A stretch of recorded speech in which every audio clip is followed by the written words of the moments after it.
Talking. Thinking. Drake talking and sacred gear sounds. Drake thinking. Expression. Flashback. Chapter 13, Not the Fruit. As Issei returned from heaven, he went to his bedroom and sat down on his bed, deep in thought. Come on. You can't seriously be thinking about this? You already got fooled by her once, why on earth would you want to try something like this again? Asked Rainare cynically. This is different, this isn't personal. This is about the future and the possible battles it might bring. Said Issei, to the figure in front of him. Yet this can only occur through you, no one else, so it is very personal. Don't you get it? This is like the angel equivalent of a peerage. Can you really trust her again? I mean really trust her? Asked Rainare calmly. Issei looked at the cards for a minute longer, before putting them on his bedside table. Rainare smirked, but Issei looked at her. I'm not doubting her, but this is a big decision and I need time to think about it. Defended Issei. Sure, whatever helps you sleep at night. Dismissed Rainare, with a wave of her hand. Sleep, that's not a bad idea. Muttered Issei, before taking off his school uniform. After Issei had taken off his shirt and blazer, he took off his pants, only for something to fall out of his pockets.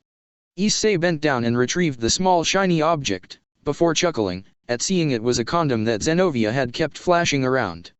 I mean come on Issei, she just wants your kids like the cat. Drawled Rainare in boredom. Not true, since that wasn't always her original goal. Replied Issei.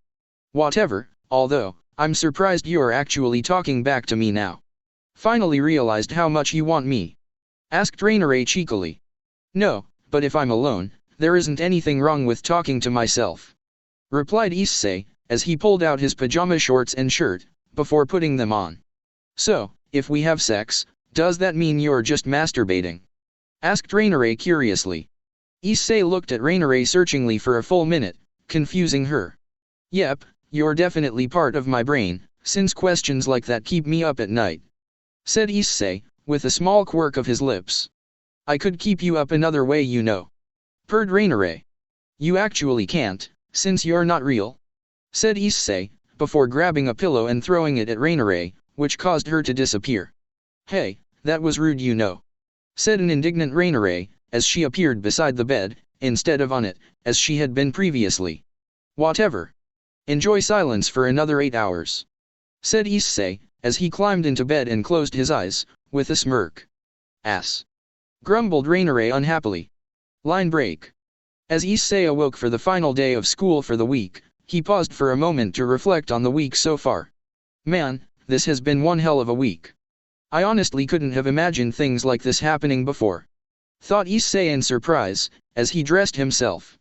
It was Friday at last and tomorrow would be the very interesting triple date, which Issei was looking forward to, mostly to see how Motohama and Matsuda would act on a date, but also, due to the fact that Murayama had managed to pique his interest yesterday. Her sudden friendliness puzzled him and had him wanting to understand what could have caused the change. Just like yesterday, Issei left for school, with Irina and Zenovia in tow, before making their way to their class. What a week. I can't believe all of this stuff happened over 4 days, I doubt anything will happen today though, that'd just be insane. Said Rainare, once again lounging on Issei's desk. Well, this actually gives me an idea, and not just to spite you, since you are really me anyway. Thought Issei, causing Rainare to look at him in curiosity. Line break. Come lunchtime, the trio of female enthusiasts were under their usual tree, only for Issei to surprise the other two, when he stood up and told them to watch what he did next. In a move reminiscent of Matsuda's actions on Monday, Issei made his way to the Kendo Club change rooms, but unlike Matsuda, waited outside the front for them to come out. The emerging girls looked at Issei warily, but didn't say or do anything. After most of them had left, Issei patiently waited for the last two to come out, who were Katase and Murayama. Hi Issei, something wrong? Asked Murayama calmly. Well, not exactly wrong, but I was wondering if you would do me a favor. Asked Issei sheepishly. What kind of favor? Asked Murayama, narrowing her eyes as she did so. Don't worry, nothing like that. I just wanted to know if you could teach me kendo. If you weren't too busy I mean. Said Issei quickly. Both Katase and Murayama looked at Issei in surprise. Really? Why the sudden interest? Asked Murayama curiously. Well, I know can hold my own in a physical battle, but I think having an idea on how to use and defend against weapons might be useful. Explained Issei. And that just so happened to come to you today, of all days and on one of the most eventful weeks of the year. Said Murayama suspiciously. Well, it isn't like I planned it, but I mean if you don't want to, that's fine, there are always other people I can ask. Said Issei coolly, turning his back on the duo and starting to walk back to the perverted duo. Will this affect tomorrow at all? Asked Murayama curiously. Nope, tomorrow is still set. This is a completely different thing. Said Issei, pausing to look over his shoulder. Then I'd be happy to. It'd be interesting to see if your new physique has made you a better target. Said Murayama, with a smirk. Oh, I'm sure I'll surprise you. Said Issei, with a wink. In that case, how about a quick spar after school? Proposed Murayama.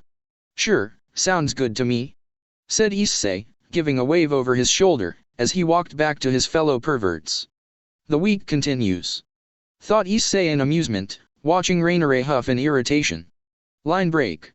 Surprisingly, word had spread rapidly once again through the school, at Issei suddenly taking an interest in kendo.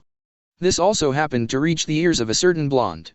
If we had known better, Issei would have most likely come to me for help. Issei helped us all, but we couldn't help him, we really were, terrible friends. Thought Kiba, his face fixed in his usual fake smile, even though beneath the surface, he was drowning in guilt. We need to do something about this. If both Zenovia and Irina could be forgiven, there exists a chance, however slight, that we may be forgiven as well. Thought Yuuto, with newfound determination. Line break. Issei made his way to the outside sparring ring for the kendo club, located just a stone's throw away from their changing rooms. The school was largely empty now and only a few people, who also had late club activities, remained. When Issei arrived, he noticed Murayama, garbed in her kendo attire, and was holding two shina. You don't mind doing this test in your school uniform, do you? Asked Murayama curiously. Nah, it's fine, I'm surprisingly pretty comfortable in these clothes. Said Issei, before quickly raising his left hand, to grab the stick of wood that had been thrown at him. Quick reflexes, that's good, it'll help you avoid being struck. Appraised Murayama. Murayama walked over to Issei, holding her weapon down, informing Issei that combat was not about to begin yet. Murayama circled Issei quickly, before coming to a stop in front of him. Well, you have a balanced build, so a fairly basic opening stance would be your best bet. Said Murayama, before raising her shina in front of her, bending her knees slightly. Her left foot was positioned at a 45-degree angle and her right foot was pointed straight ahead. Right hand above left on the tsuba. Lastly, Murayama was bent ever so slightly forward. This is the stance you would want to take. Instructed Murayama. Issei observed the stance, before quickly mimicking it. Good. Said Murayama, with a nod, before taking a few steps back. Now, before we start, do you know the basic striking techniques? Asked Murayama. More or less. This stuff is based on Kenjutsu, which I've seen a lot of, and we've watched you all enough to pick up most of it, I just wanted some hands-on experience. Confessed Issei, with a chuckle. Murayama gave him a dirty look, before her expression relaxed once again. In that case, let's spar. Said Murayama. Issei nodded, before the two eyed each other off. Issei waited for Murayama to make the first move and she quickly advanced on him and struck downwards. Issei held his shina upwards, with a slight tilt to the left, causing the wood to clack harshly. Issei then quickly brought his sword down on Murayama's right wrist, only to find it blocked. Murayama then leveled a strike at the right side of Issei's abdomen, only for Issei to strafe to the side and avoid the attack, bringing him closer to Murayama's right and attempting a strike to her head. Murayama blocked it and the two continued to trade blows back and forth. As the spar continued, Murayama started to find herself equally surprised and frustrated. Not only was Issei, a complete rookie, matching her, he was doing it so easily, almost as though he wasn't even being challenged. After a few more strikes, Murayama decided to stop holding back so much and started leveling increasingly faster strikes at Issei, occasionally aiming for his left side as well. To Murayama's surprise, Issei found no difficulties blocking on either side, which was surprising. Blows to the left side were not common, outside of those aimed towards the head, which made many, at least a little bit unbalanced when someone could strike at both sides so fluidly. As her strikes picked up in speed, so did Issei's. A furious clacking of wood on wood was all that was heard between the two, both controlling their breathing to a frightening level. Eventually, Murayama decided it was time to end this and aimed a rapid thrust at Issei's throat. Murayama's eyes widened, as she realized that Issei was not wearing the proper gear and a strike to his throat would be devastating, possibly even crippling. Issei felt the intent behind the strike, before Murayama had even moved and had quickly taken his left hand off his shina. "I think that's enough for now," said Issei, gripping Murayama's shina at the tip, with his left hand, only about a hand's length away from his throat. Murayama blinked for a moment, completely shocked that Issei had caught her strike, but thankful for it. "Why yeah, that's a good idea," agreed Murayama. "I have to say though, that was interesting. It is different when I have one of my own. Can't really defend against you without it," laughed Issei, as he let go of Murayama's shina, remembering how many times a shina had met his flesh in the past. "Well, with reflexes like that, I think you'd manage," said Murayama, still a little awed at Issei's speed. "In any case, thanks for that. See you tomorrow then. Hopefully, I won't be too annoying, that you feel the need to reacquaint me with your shina again, after this that is," said Issei, as he handed his shina to Murayama, who took it in confusion. "What do you mean?" asked Murayama. "Well, I'd say all things considered, just knowing the stance was all I really needed from this. I've known the strikes for years now, I can keep up with the movements and as you've seen, I have excellent reflexes," said Issei. "Then why didn't you leave after that?" asked Murayama in confusion. "2 reasons. 1, I wanted to test myself against, what I would say, is the best kendo practitioner in this school. 2, is it so wrong to want to watch you in action up close? Watching from a distance is fine, but before, when you would get up close and personal, it was usually for a beat down. I just wanted to see you in proper action is all. Have to say though, you sure are dangerous with that thing," said Issei cheerfully. "So that's it then, you're done with kendo?" asked Murayama, somewhat disappointed. "I guess, but I'll be sure to keep watching you," said Issei, with a laugh, before walking off. "See you tomorrow," said Issei, giving a wave over his shoulder. Murayama watched Issei leave in confusion, before looking at her shina and widened her eyes. The tip was severely cracked and crumbling away, as though one more strike would turn it to dust. Something definitely changed with Hyuda, thought Murayama, before going to return her kendo equipment. Line break. "You were so close back then. If you didn't stop yourself, that thing would have turned into splinters," commented Rainare. "I know," muttered Issei, with a blank expression. Rainare looked at Issei curiously, before giving an uncaring shrug. "Whatever then," sighed Rainare in boredom. Issei made his way up to his apartment, before heading to his shower. It hadn't been a particularly intense battle, for him anyway, but he had still worked up a small sweat and going to a date without showering, probably wasn't the best idea. After showering, Issei made his way back to his bed and while drying himself off, glared at the picture of Azazel. "That's so creepy, he's watching me sleep," thought Issei, before trying to take the picture frame down, only to find it wouldn't budge. Issei frowned, before sighing, and simply throwing his towel over the picture. "That works," thought Issei, before putting on his pajamas and going to bed. Line break. Finally, it was Saturday. Time for the big date. It was only as Issei made his way to the school, that he realized he had no idea what to expect. I don't know how to feel about you wearing the same clothes you did to my date with you. That being said, didn't I punch a hole through that shirt? Did you have a replica or something?" asked Rainare, as she walked alongside him. Issei was clad in a black top, black pants, and had a lavender jacket over the top, just as he had on his first and last date with Yuma Amano. That being said, he filled them out much more than he had previously, thanks to his training. Back to the current date, for one thing, he was mostly a passenger in this whole thing. Matsuda was the main part of the date, having asked Katase. Then Kiryu and Motohama had joined in, then lastly, he was roped in for Murayama. "I wonder if they will do better than you did. I mean, your date was very safe, now that I think about it, The complete opposite of what a pervert should have done. I wonder if your friends will be the same. Probably not though. Pondered Rainier thoughtfully. Reaching the school at 15 to noon, he was surprised to see everyone else was there already. The girls were all dressed in knee-length skirts, yellow for Murayama, blue for Kataise and white for Kiryu, coupled with sleeveless tops and a light jacket, since it was rather chilly out. Murayama wore a pink top, while Kataise wore a green one and Kiryu a black one.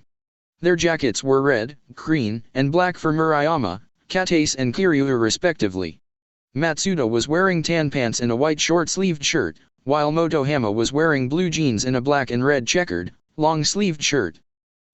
Sorry for making you wait," said Issei nervously. "It's fine, we did say noon. The fact that we all happened to be early is fine," said Kiryu, with the others nodding. "All right, in that case, time to go to the first stop, on the best date of your life," cheered Matsuda.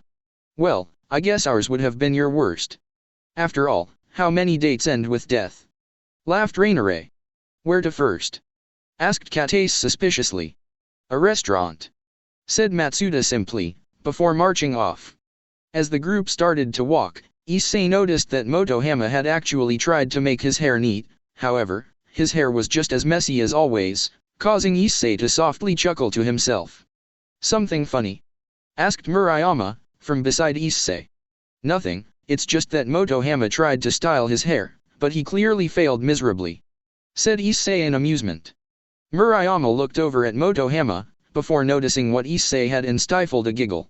Matsuda led the group to a fairly nice Western-styled restaurant. It looked to be primarily specialized in burgers, with the apt, yet somewhat crude name, Flame-Grilled Slabs.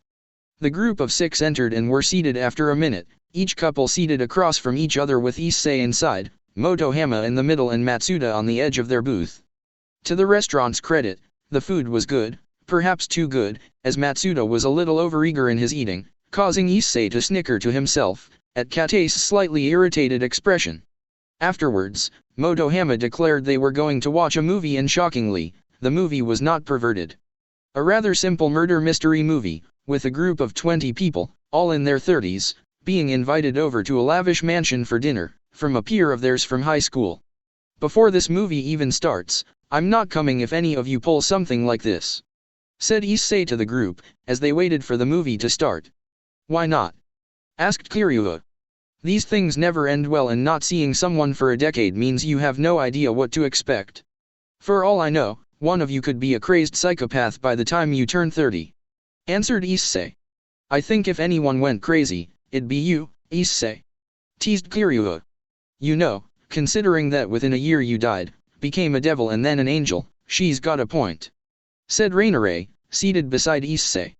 From left to right, Rainier was seated to Issei's left, Murayama to Issei's right, Kataise to Murayama's right, Matsuda to Kataise's right, Kiryu to Matsuda's right, and finally, Motohama on the other end. The movie started off as movies do, snippets of background information on the various characters and their history, with the one throwing the party on an island. However, once everyone arrived, the one who invited them was not present. "Oh, you just know people are going to start dying now," grinned Rainier. True to her words, one of them, a model, was found dead, with a sculpture of the Eiffel Tower embedded in her chest. After that, a rather large man, a construction worker, was found the next day, impaled on a model of a pyramid. After the 4th death, a woman, poisoned with venom from a spider, found only in Australia. People had started snuggling up together. Murayama was leaning into Issei's shoulder, Kataise had shuffled over to Matsuda, and much to Issei's amusement, Motohama was gripping onto Kiryu's hand and partially burying his face into her shoulder. Issei tried and succeeded in containing his laughter, but Rainier guffawed loudly from beside him, falling off her chair in the process. The movie concluded as Issei had expected, the host failing one too many times and becoming frustrated, revealing himself to the group, only for the man who had been impaled on the pyramid, to have actually survived. Weakened as he was still able to bring the very same pyramid, which had impaled him, down onto the head of their much scrawnier attacker, breaking his neck. After that, he, along with the last 2 survivors, left the island, concluding the movie. As the group left the theater, Motohama had calmed down somewhat, but still held Kiryu's hand. Matsuda on the other hand, was now walking as close to Katase as possible, without actually touching her. All in all, Issei was quite surprised at the progress they were both making. It was then he glanced down and noticed Murayama was still leaning into his side, his left arm around her shoulders. "Now, the final stop," declared Matsuda, as after the 3-hour-long movie, the sun was officially beginning to make its way down. It was still fairly high on the horizon, but another 2 or 3 hours and it would have dipped below the surface. The final stop, as Matsuda had declared, was a karaoke bar, much to Issei's amusement, knowing just how bad the two of his friends were at singing. That being said, Issei was no angel, well, at least at singing. Issei had let Matsuda and Motohama do their embarrassing duet. Despite being embarrassing though, it certainly created a fun atmosphere, so much so that Issei mustered up the courage to butcher a song of his own. One pop song later and Issei had found that strangely enough, his singing had improved and much to his embarrassment, had been forced to sing another by the group, only this time, they had chosen it for him. Melody of the Wild Dance by Sid had come up and Issei smiled, being familiar with the song and in fact, quite fond of it. As he finished the song, Issei looked over to the group of 5 and noticed them all looking at him in awe. Is something wrong?" asked Issei nervously. "When the hell did you get to be such a good singer? You sucked just as bad as us a few months ago," said Matsuda in shock. Dunno," said Issei sheepishly. After that, the girls sang Studx by Style Pes and surprised the trio of perverts. "Wow, you sounded just like them," exclaimed Issei, with the other two nodding in muted silence. "Well, Katase and I have actually practiced that one a lot, but Kiryu did a really good job as well," said Murayama happily. After a few more renditions of various songs, Matsuda proposed the idea of couples singing songs together. There was quite a bit of grumbling, most of them feeling a duet was definitely not their thing, much more suited to people twice their age, but Matsuda persisted and the rest eventually gave in. As expected, Matsuda and Motohama tried their best, but singing really wasn't their thing. However, when Issei and Murayama stood up, the other 4 watched in interest, looking forward to a duet by 2 rather good singers. The song picked at random by the 2 was Possibility, a duet between Daiichi Miura and Boa. As the 2 sang, their friends watched on in admiration. A duet was hard enough to pull off, even between 2 good singers, but the duo of Issei and Murayama made for an absolutely breathtaking performance. As they finished, their friends applauded and much to their embarrassment, so did a few others who were in the karaoke club as well. "I'm not doing that again," huffed Issei, with a small blush. Murayama, with a slightly bigger blush, nodded in agreement. "But you guys were so good," exclaimed Katase. "Yeah, you completely buried us, you know." "Ah, who would have thought Issei was such a good singer?" lamented Motohama, with a wry grin. "What's your secret, Issei? Been having lessons since last time?" teased Kiryu. "Actually, it is because you are an angel now.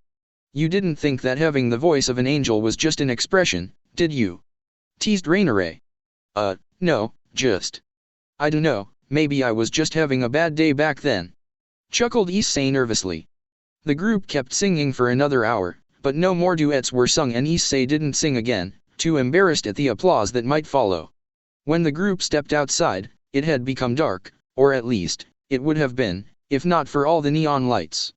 The group walked out of the entertainment district of Kua and headed back to the residential part, where everyone lived. The group slowly splintered off, with Matsuda offering to walk Katase home, which she actually accepted, causing Matsuda to smile and for Issei to raise an eyebrow. "Looks like they did better than you thought," commented Rainare, after Motohama and Kiryu left. "So Murayama, where to from here?" asked Issei. "Just a bit further, that way," mumbled Murayama sleepily. Which way?" asked Issei, only to see Murayama was practically sleepwalking, leaning into him for support. Issei gave a small sigh, before turning slightly to head towards his apartment. "Oh, what are you going to do now? Take her back for some hot and steamy action?" teased Rainare. Issei deadpanned at the apparition. "I'm such a pervert sometimes," sighed Issei internally. "Hey, you were thinking it, otherwise, I wouldn't have said it," quipped Rainare. Issei sighed audibly this time, but didn't speak back to the fallen angel. "My mind is messed up no matter what I am, it seems." thought Issei dryly. Talking. Thinking. Drake talking and sacred gear sounds. Drake thinking. Expression. Flashback. Chapter 14, Gifts of the Mountain Village. When Issei saw the stairs to his complex, he realized what he'd need to do and gently, without disturbing her too much, swept Murayama into his arms and carried her up the stairs. Thanking himself for not locking his door, Issei opened his door and set Murayama down on the couch, before moving to the kitchen. It was close to 10 now, too late for anything big, but Issei figured some tea would be okay. As the water boiled, Issei poured 2 cups. Murayama started to awaken, after Issei had set the tea down on his table, prompting her to look around in confusion. This is my apartment. I don't actually know where you live and you kind of fell asleep on me, so I brought you here. Tea. Offered Issei. Murayama looked around for a minute, before spotting her tea and brought it to her lips. Issei watched her hold the cup between her hands for a minute, staring into the watery depths. Issei, is there something wrong with me? Asked Murayama softly. What?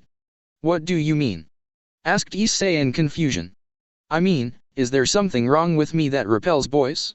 Is it my personality, am I too aggressive, is it my looks, am I unappealing?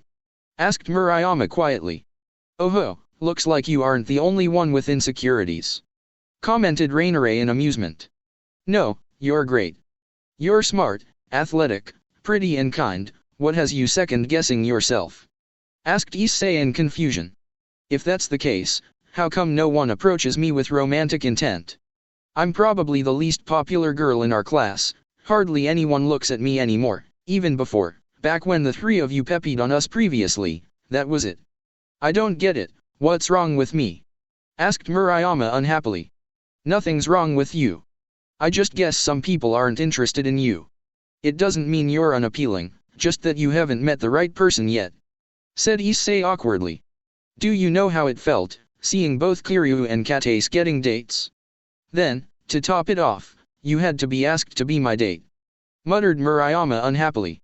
Issei stood up and moved over to Murayama, before wrapping her shoulders into a one-armed hug, with his left arm. Even if they didn't ask me, I would have loved to go on a date with you. You're a great person Murayama and a beautiful girl. Like I said before, any guy would be lucky to go on a date with you.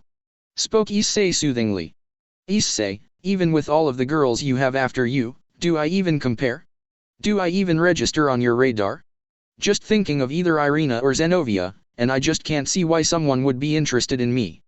They're both so unique, but both so perfect in their own ways. Spoke Murayama. She does have a point. Compared to people like the cat or the angel, she isn't particularly noteworthy, is she? Commented Rainare thoughtfully. It isn't right to compare yourself to others, you're special in your own way. Said Issei. Murayama frowned at this. Murayama, let's be honest here. I was a hugely hated pervert a few months ago and no one would have ever dreamed of me having a single girlfriend, let alone many. I didn't do anything to change myself though, I just finally found people who appreciated what I had to offer. It isn't like there is some magical way to make people like you. When you meet someone who appreciates you in the same way, you'll find out just how special you are. Said Issei kindly. Issei was shocked, when Murayama suddenly kissed him, on the lips. I never hated you though. I always liked you. Admitted Murayama, surprising Issei. Oh, plot twist. Said Rainare in excitement. Even when you peeked on us and we beat you, I always tried to avoid anywhere that would hurt and never hit my hardest. While I didn't like you looking at me like that, I felt an odd satisfaction that you wanted to see me. I wanted you to see me, just in different circumstances. Confessed Murayama. Issei took a moment to reboot his brain. You've liked me? You like me? Asked Issei dumbfounded. Yeah, and then when all of those girls started showing interest in you, I could feel your interest in me slipping away. Sure, you stopped peeking on us, but even in class and outside of it, you barely spared me a glance anymore. It was like I no longer met the standards to be worth your time. Answered Murayama. Well, to be fair, you have been pretty busy these past few months. That being said, I was of course prettier than her, in both forms. It is only natural your standards were raised. Commented Rainare calmly. Even though you were a pervert, you were my pervert. Beyond all that, you were genuine to me. I heard what you told those other two, about being genuine. Even before this all, you didn't lie. Even though it was hugely inappropriate, you didn't fake interest in me, you found me attractive.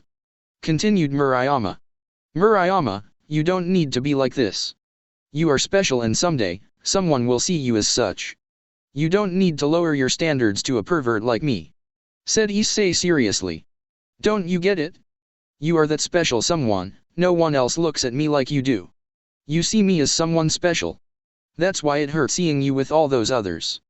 I know I can't measure up to any of them and it felt like I was losing the one person, who would ever see me as someone special. Cried Murayama, in equal parts annoyance and sadness. I have to admit, I didn't see this coming. Said Rainare in surprise. Even if you're interested in others, even if you've done things with others, I still want to be with you. It's not fair that the one person for me, is being taken away from me. Continued Murayama. Issei was stunned into silence, not knowing how to respond to that. Funnily enough, Rainare was equally as stunned and there was silence throughout the room for a good 30 seconds, before Issei's brain rebooted once again. But why? I mean, there are still plenty of people out there. You don't have to settle for me. Said Issei in confusion. Don't you get it? I'm not settling for you. Said Murayama, before straddling Issei's lap and grabbing his head. I want you. Said Murayama firmly, before pressing her lips against Issei's. It took a moment for Issei to react, but once he did, to Murayama's joy, he reciprocated. As the two broke away, Issei spared a glance at the fallen angel, still speechless on his couch, before giving a small frown. What is it? Asked Murayama in concern. It's just, there is some stuff about me you don't know and it's pretty big. Said Issei. Just answer me this. Said Murayama firmly, getting Issei to look at her. Does it change how you feel about me in any way? Asked Murayama. No, but it may change how you feel about me and might make you want to reconsider what you are getting into. Said Issei. Murayama thought for a moment, before surprising Issei as she went right back to assaulting his lips. Don't care then. As long as your feelings for me don't change, then I'll accept it, whatever it is. Declared Murayama, shocking Issei. But this is really big stuff. Stuttered Issei. I'd rather see other big stuff, unless you were all talk. Said Murayama dryly, causing Issei to recoil slightly, before smirking. So you're sure about this, nothing will change your mind? Asked Issei teasingly. Yep, my mind is made up. Replied Murayama, only for Issei's smirk to widen. We'll see about that, but in the meantime. Said Issei confidently, before picking up Murayama, who quickly wrapped her legs around Issei's waist and held onto his shoulders for support. Issei carried Murayama to his bedroom door and nudged it open, by walking into it backwards. Issei lowered Murayama onto his bed, before pressing his lips against hers firmly. Murayama moaned into the kiss, enjoying Issei suddenly taking charge. Issei's hands roamed along Murayama's milky thighs, having ample access to them thanks to Murayama's skirt. Murayama slid her hands around Issei's shoulders and pushed his jacket off. Issei broke away from the kiss to remove his jacket completely, before pressing himself against Murayama again, his right hand fondling her left buttocks. Murayama's bottom was very taut from her training, but delightfully soft to Issei's touch. Issei's left hand slid its way under Murayama's top and groped her bra-clad breast. Murayama moaned appreciatively and Issei could feel a nub starting to stiffen under his touch. Sliding the bra upwards, Issei grasped Murayama's right nipple in between his thumb and index finger, giving it a small squeeze, which caused Murayama to gasp.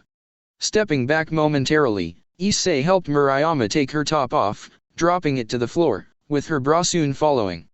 Not wanting to be alone, Murayama tugged at Issei's shirt, causing him to pull it off as well, revealing his bare torso to Murayama, who drooled slightly, at the well-defined muscles in front of her.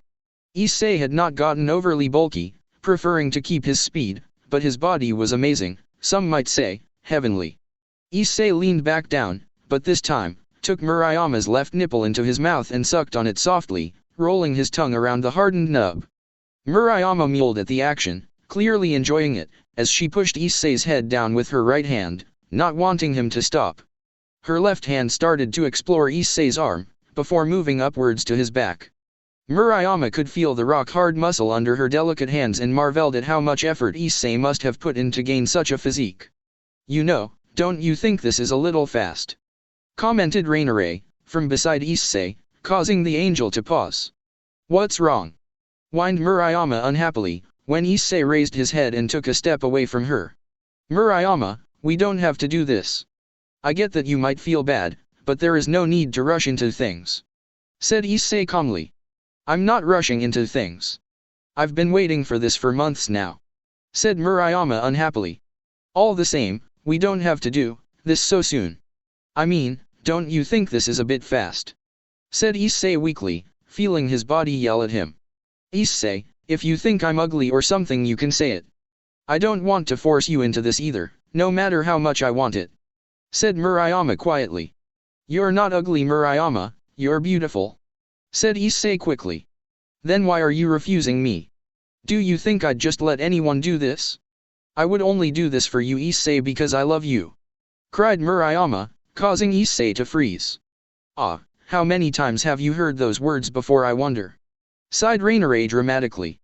"Murayama. I'm sorry, but I just want to make sure, are you sure you want to do this? You can't go back after this," said Issei softly. "In more ways than one," added Rainare. Murayama looked to be close to tears almost. "Issei, I want you, please," said Murayama weakly. Issei sighed internally, before pressing his lips back to Murayama's. "All right, I'll give you what you want then," said Issei in resignation. Murayama smiled, before grabbing Issei and pushing him onto the edge of the bed. "Then let's get started," said Murayama, before grabbing Issei's pants and taking them off, before taking off her own skirt. Murayama then straddled Issei again and ground their lower regions together, only 2 pieces of fabric stopping them from touching directly. Murayama kissed Issei forcefully and both gave a low moan, as their pelvis regions slid along each other. Murayama then stood up and turned around, bending over in front of Issei and looking over her shoulder, as she lowered her pink panties down, revealing the glistening prize inside. Issei's eyes were glued to the delicious love heart in front of him, before standing up and taking his own underwear off, revealing his member standing at attention. "Just a sec though," said Issei, grabbing the condom that he had left on his nightstand. "Let me do that," said Murayama, taking the condom from Issei's hand and placing onto Issei's throbbing member. Once that was out of the way, Murayama walked over to the wall and pressed her hands against it, before giving a teasing wiggle of her posterior, as a line of moisture ran down her thighs. Murayama was definitely ready it seemed. Issei needed no further prompting and lined himself up, before slowly taking the plunge inside Murayama. Murayama let out a loud moan, while Issei grit his teeth, feeling Murayama envelop him, almost painfully. Issei reared back and plunged back into Murayama, her knees shaking slightly, as she felt Issei drive all the way inside her again. After a few more thrusts, Murayama's legs were close to giving out, so Issei grabbed her left leg and put it over his shoulder, before plowing back into her. Murayama moaned loudly, feeling Issei reach even deeper than before. Issei continued thrusting, uncaring of the fallen angel watching on from the side, until she spoke and caused him to falter. "You know, from this angle, I just noticed she looks a lot like your mother," said Rainare. Issei paused in his thrusting and looked at the fallen angel in outrage. "And you bring that up now? Why?" shouted Issei internally, resuming his thrusting. "What? I only noticed it just now, I'm sure Drake agrees with me," defended Rainare. "Don't bring me into this," growled Drake. "Fine, just answer the question, doesn't she look like Issei's mother?" asked Rainare, with a smirk. "Quite a bit, now leave me out of this," growled Drake again. Issei kept thrusting, but his body was practically on autopilot at this point. After a few more thrusts, Murayama let out a loud moan, which caused Issei to stop and pull out of her. Murayama slowly regained herself, as Issei let go of her leg, letting her stand on her own 2 feet. As she turned around, she noticed something that made her frown. "You didn't release," said Murayama unhappily, noticing the still empty condom. "Now, how are you supposed to explain that it is because you realized she looks like the woman who gave birth to you?" asked Rainare teasingly. I've actually never used one of these before," stammered Issei. "You mean you normally do it without protection?" Why did you even have one in the first place then? Asked Murayama curiously. Zenovia kept flashing them around, so I took one off her. I actually forgot I had it, so when I took off my school clothes, it fell out and I just left it there. Confessed Issei. Murayama looked at Issei searchingly. That was quite something to come up with on the spot, completely true, but not the real reason why little Issei couldn't explode. Complimented Rainare. In that case, said Murayama, pushing Issei onto the bed before she knelt down in between his legs. I won't need it either. I'm on the pill anyway and I'm safe right now. Although first, I'm making us even. Declared Murayama, pulling the condom off and putting it on the nightstand, before wrapping her boobs around Issei's member. I've never done this before, but I'll try my best. Said Murayama, before leaning down and enveloping the tip of little Issei. Issei gasped as he felt Murayama's tongue swirl around his member, along with her delicate breasts sliding up and down alongside it. You know, for a first-timer, she's doing a really good job. Appraised Rainare. Go away. Thought Issei, gritting his teeth as Murayama bobbed her head down the full length of his member. Murayama. Gasped Issei, feeling his entire member encased in the warm and wet cavern of Murayama's mouth. Is that good? Asked Murayama, pulling her head off Issei's member and continuing to rub it between her ample chest. It's making me wonder if this is really your first time. Confessed Issei. Really? I must be doing a great job then. Smirked Murayama, before taking Issei inside her mouth once again. Once she enveloped Issei completely though, she started to suck firmly. Issei was pushed to his limits extremely fast after that, and after the third time she lowered her head, Issei gasped. I am. Stuttered Issei, unable to finish his sentence as he exploded inside Murayama's mouth. Murayama paused, with her head on his member, and Issei felt her give one more deep suck, which almost made him blow again, before she pulled her head back, keeping her mouth closed and swallowed. There, now we're even. Said Murayama triumphantly, enjoying the sight of Issei's panting form, coupled with him being short of breath at her ministrations. Now, let's try this again. Said Murayama, straddling Issei, before grasping his member and bringing it to her lower entrance. Issei moaned as he felt Murayama's tight walls envelop him directly. The sensation was amazing, and having just released, he was extra sensitive. Murayama pressed her chest against Issei's face and rose slightly, before lowering herself once again. Issei gasped, before latching onto Murayama's breasts with his mouth, eager to give as well as he was getting. The duo continued their actions for another 5 minutes, before Issei felt himself tightening again. Murayama, I'm close. Whispered Issei. In response, Murayama picked up speed, causing a loud slapping sound to resound in the room, as her delicate bottom met Issei's firm thighs. Me too, almost there. Gasped Murayama, before bottoming out on Issei completely and opening her mouth in a soundless scream. At the same time, Issei exploded, sending rope after rope inside Murayama, before she leaned against him, trying to regain her breath. Hey. Issei, you've had sex before, right? Asked Murayama tiredly. Yeah, a fair bit, why? Asked Issei curiously. Did you ever try the other place? Asked Murayama, with a small blush. No, said Issei nervously. Do you want to? Asked Murayama, surprising Issei. Wow. Just. Wow. This girl might be human, but I'm seeing more seduction in her than I did in that cat in a bunch of fallen angels in the past, wow. Commented Rainare in shock. Are you sure? Why? Asked Issei hesitantly. Well, I can't take your first time like I would have wanted, but I wouldn't mind taking another first of yours, if you want to. Said Murayama, with a larger blush, avoiding Issei's gaze. If you want to then. I'll just be really careful. Said Issei. Murayama gave a small nod, before shifting so she was lying down on the bed. Issei paused for a moment, wondering what to do next. Just use your senjutsu to make some lube. If senjutsu works at stimulating the body and the body is mostly water, it should be a no-brainer. Sighed Rainare. How exactly do you know that? Asked Issei suspiciously. I read. Said Rainare. Issei sighed internally, before bringing his hand to Murayama's unused opening. Leaning forward, Issei kissed Murayama as he focused his senjutsu, hiding it from view, as he slowly probed the puckered hole. Murayama moaned into Issei's mouth, feeling herself become extremely well lubricated. What was that? Asked Murayama, when Issei pulled back. Special lube, said Issei. Murayama accepted the answer, in her pleasure-induced haze, causing Issei to breathe a sigh of relief internally. Moving his index finger to the hole, he slowly traced it with his finger, before switching to his middle finger and slowly pushed it inside Murayama. Murayama gasped at the intrusion, trying to adjust to the strange sensation. Issei pumped his finger back and forth for a few seconds, before slipping his index finger in as well. Murayama gave a small moan at this, feeling the pleasurable stretch in her lower regions. Dragging his fingers back and forth, Issei took a deep breath, before adding his ring finger to the mix, before almost recoiling in surprise.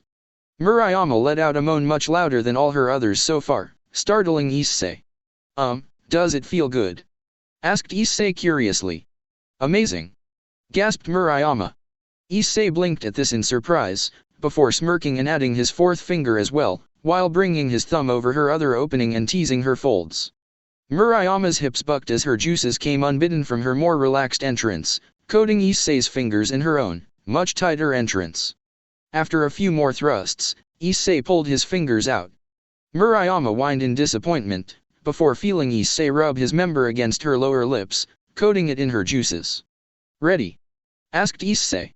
Ready, affirmed Murayama. I am so ready, added Rainare. Issei slowly pushed his tip in, feeling much more resistance and stopped immediately. Murayama groaned at the intrusion, but it wasn't a groan of pain. Issei decided to push further and felt Murayama practically shudder beneath him, letting out a breathy moan. So, tight, muttered Issei. So, good, returned Murayama. Issei pulled back slightly, before pushing back in again, almost completely sheathing himself inside Murayama, causing her toes to curl in ecstasy and her chest to heave. Issei pulled back again, before pushing in deeper than before. Issei continued doing this, until on the 10th thrust, he managed to fit inside Murayama completely. Both let out rather loud moans at the new pleasant sensation. Issei paused for a minute, allowing Murayama to adjust fully, before pulling back and thrusting in again, once again, all the way in.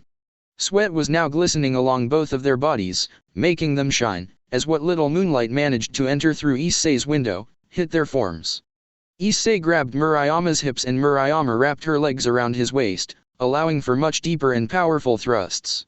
With each thrust, Issei saw Murayama's chest bounce and found himself getting hypnotized by it. Taking his left hand off her waist, he reached for her right breast, groping it firmly. Murayama moaned in appreciation at Issei's ministrations. After another 2 minutes, the increased tightness proved to be too much for Issei. Murayama, again, gasped Issei. Do it, again, moaned Murayama, wrapping her legs around Issei even tighter, leaving him unable to escape. Issei reared back one last time, before exploding inside Murayama. Both moaned, as their releases occurred simultaneously, prolonging the other's release. The heat of Issei's seed made Murayama moan, while the tightness of Murayama's insides caused Issei to groan. After a moment, the duo separated, both of them panting. Well, that was new, said Issei tiredly. Yeah, said Murayama, equally as tired. Issei sighed, as he let himself drop beside Murayama, who was trying to regain her breathing. Want to call it a night? Asked Issei. Sure, said Murayama tiredly. She's going to have to toughen up if she wants to outlast the cat, but I have to admit, I wasn't expecting her to suggest a little backdoor exploration, that gives her bonus points in my book, said Rainare appraisingly. Issei shuffled over to Murayama, before, with some effort, he pulled the covers over the two of them. Night Murayama, said Issei. Night Issei, said Murayama, before both of them fell asleep. Talking. Thinking. Drake talking and sacred gear sounds. Drake thinking. Expression. Flashback. Chapter 15, Conversions. As Issei awoke, he felt someone beside him. Opening his eyes, he saw a head of brown hair and remembered the events of last night. Wow, did not see that coming at all, muttered Issei. Neither did I, but I can't say that I'm disappointed, giggled Murayama, from beside him. Oh, you're awake. Morning, sleep well, asked Issei. Very well, just wish I didn't feel so sore. Whined Murayama. Yeah, first time and all. I was pretty sore the first time as well, but then again, we did do something I've never tried before, so maybe that's more painful, dunno. Commented Issei. So, what was the thing you said, that would change how I see you? Asked Murayama, sitting up on the bed, keeping the sheets to her chest. Well, before I say that, what do you think about angels and devils? Asked Issei, sitting up as well. I never really thought about it, why? Asked Murayama in confusion. Well, what if I told you they were real? Asked Issei nervously. I'm not sure, maybe ask you if you are feeling okay. Joked Murayama. What if I told you I was one? Asked Issei carefully. Devil or angel? Teased Murayama. Both at one point. Confessed Issei. Are you feeling okay, Issei? Asked Murayama suspiciously. You know what you need to do. Commented Rainare with a grin, looking forward to what Murayama would do. I'm fine, but let me show you something. Said Issei, turning to face Murayama, who did the same. Murayama watched in idle curiosity, before switching to shock, when 10 red wings burst from Issei's back. I'm an angel. Revealed Issei. Murayama's reaction was completely unexpected, for both Rainare and Issei. Murayama laughed. Not a giggle, or a chuckle, but full-blown laughter. Seriously, the most perverted person I know is an angel. Laughed Murayama in disbelief. Are you fine just accepting that I'm an angel, just like that? Asked Issei in confusion. Murayama stifled her laughter, bringing herself under control, before speaking. Well, you aren't lying, are you? You're being genuine and honest with me, right? Asked Murayama. Issei nodded in confusion, while Murayama simply smiled.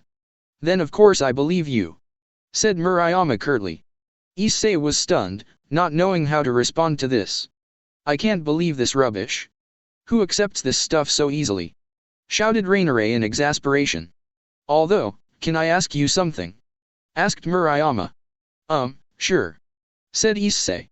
Are people like Zenovia and Irina the same? Asked Murayama curiously. Yeah, Zenovia is a devil and Irina is an angel like me. Answered Issei. Well, that at least explains why you suddenly had all those girls interested in you. This is pretty big stuff. Commented Murayama. Do you understand that? Quite frankly, you're taking this way better than I first did. Said Issei hesitantly. Well, I'm shocked, don't get me wrong, but I was starting to get suspicious of a few things. First, how did you, of all people, get to join the Occult Research Club, something so rare? There were less than half a dozen members. Then there were all the new students who kept showing up, Asia, Zenovia and Irina, who all happened to know you and all happened to join the club as well. It felt very suspicious. Said Murayama. I see. Said Issei in surprise. You know, for having boobs bigger than average, she's pretty shrewd as well. How do you keep getting girls like this? Said Rainare in surprise. That being said, I didn't see this coming, just something fishy going on. Added Murayama. Issei hummed at this, but didn't speak. So who else is a devil or an angel? I'm curious.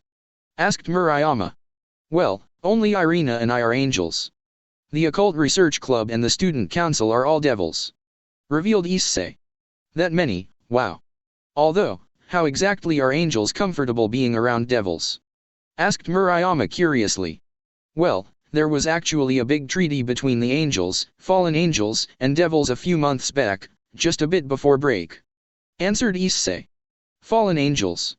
Queried Murayama. Angels that fell due to impure desires, most commonly, lust. Explained Issei, causing Murayama to giggle. How are you still an angel then? You're practically an embodiment of lust. Well, at least you were. Said Murayama. Well, I was actually a devil up until a month ago. Right before my little self-discovery. Revealed Issei. Is that why you came back less perverted? Asked Murayama. Yeah, well that and finally having sex a bunch of times. Once you actually start doing that, you calm down a lot, probably why Matsuda and Motohama keep escalating. Said Issei. Exactly how many times have you done it? Asked Murayama, with narrowed eyes. Lost count, maybe 50. Said Issei thoughtfully. Wow. said Murayama. Anyway, is there anything else you wanted to ask? Asked Issei. Can I use your shower? Asked Murayama. Sure. Laughed Issei. Murayama got out of bed, before finding her legs were terribly weak and slumped back down on the bed. Sorry about that, but since you know I'm an angel, I can fix that. Said Issei sheepishly, as he got out of bed and walked over to Murayama, before placing his hand just under her belly button. A brief red glow surrounded Issei's palm, before dissipating. Murayama stood up and found her pain and weakness was gone. Angel magic? Asked Murayama curiously. Actually, senjutsu. Answered Issei. You know senjutsu? Asked Murayama in confusion. Yeah, learned it from the same person who took my virginity, and she used sex as positive reinforcement. Confessed Issei. Murayama giggled at that. Super effective no doubt. Commented Murayama in amusement, to which Issei nodded. Issei then led Murayama to the shower, before grabbing a towel for her. I'll just go straighten your clothes out for you. I don't really have women's clothing here, sorry. Said Issei. I'd be a bit worried if you did. Said Murayama, before turning on the water, leaving Issei to go back to his room. Luckily, their clothes had been rather easy to find. Issei took his clothes and dumped them in his laundry hamper, before grabbing a red shirt and black shorts and set them on his bed, along with Murayama's, next to his. After Murayama finished her shower, she came out wrapped in a towel and Issei found himself getting distracted. Not that I don't appreciate the compliment, but you should probably go shower yourself. Said Murayama. Issei looked at her in confusion, before realizing he was still naked and little Issei was enjoying the show. Right. Said Issei, going to shower himself. It was as Issei had started showering, that he noticed a still stunned Rainare. You've been pretty quiet so far. Said Issei quietly. Who accepts all this so easily? I can't believe it. Exclaimed Rainare. Issei laughed, enjoying Rainare's confusion, before finishing up his shower, as quickly as he could. Stepping out of the shower, Issei made his way back to his bedroom, where Murayama was now fully dressed, sitting on his bed. Issei quickly dressed himself as well, before leading her to the living room. So what now? Asked Murayama. I don't know, to be honest, I'm just really surprised you took everything so well. Said Issei. It was then that Issei heard his door being opened and looked at it. After a moment, Irina had opened the door and she and Zenovia had stepped inside. Hey girls, sleep well? Asked Issei. Not as well as you did from the sounds of things. Commented Zenovia. Issei blinked in confusion, before the meaning of Zenovia's words hit him. Oh. Said Issei, before giving an awkward chuckle. Murayama had buried her head in her hands in embarrassment, before raising her head in shock at Zenovia's next words. So when can I have my turn? Asked Zenovia. Zenovia, what are you saying? Asked a flustered Irina. Are all devils that forward? Asked Murayama, surprising the duo, who weren't aware of Murayama's newfound knowledge. Nah, just Zenovia is like that. She's unique like that. Said Issei calmly. Issei, is there something we're missing here? Asked Irina nervously. Oh, she knows about devils and angels. Took it way better than I did too. Said Issei, pointing at Murayama, who merely smiled at the two. I see, in that case, how was it? Asked Zenovia, getting both Irina and Murayama to blush. Maybe that's too much to ask for, Zenovia. Chuckled Issei, before sobering up. However, now that you're here, I have a serious question I need to ask you, Zenovia. Said Issei seriously. Seriously? You're going to do it? Have you learned nothing in the past few months? Shouted Rainare. What is it? Asked Zenovia. Would you like to become an angel? Asked Issei, getting Irina to look at him in surprise. What do you mean, Issei? Are one of the seraphs interested in Zenovia? Asked Irina. Not exactly, 1 second. Said Issei nervously, before heading to his bedroom again. Seraphs? Asked Murayama in confusion. Yes, Lord Michael, Lord Raphael, Lord Uriel and Lady Gabriel, are the 4 seraphs capable of turning people into angels. Explained Irina happily. Yeah, Gabriel is the one who turned me into an angel, while Michael was the one who turned Irina. Added Issei, once he returned from his bedroom. So Issei, which one wants Zenovia? Asked Irina curiously. Well, believe it or not, none of them, said Issei, causing Irina to gasp and Zenovia to frown. What do you mean? Asked Irina, sparing a glance at Zenovia. Well, you know I was in heaven for almost a month, right?